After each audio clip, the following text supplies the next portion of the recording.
Oh yes, kanta-kanta na naman tayo. Ano kayong kanta? Yes. Oo. Naisip na lang, kung ano. And now, the end is near. Oo nga, no? Sa mga buhaya. Ang dami kasi mga buhaya dito sa Pilipinas. Sana i-culture na lang natin sila para kinabangan din natin. And so I face the final curtain. My friend, I'll say through. I'll state my case, of which I'm certain. I believe a life that's full. I traveled each and every highway and more, much more than this. I did it my way.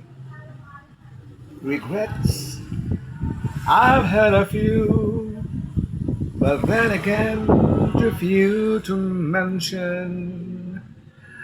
I did what I had to do and saw it through without exemption. I planned a chartered course, each careful step along the byway, and more, much more than this. I did it my way. Yes, there were times I'm sure you knew when I bit off more than I could chew.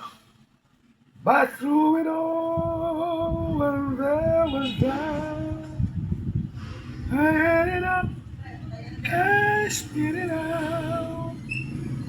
I faced it all, and I stood tall and did it my way.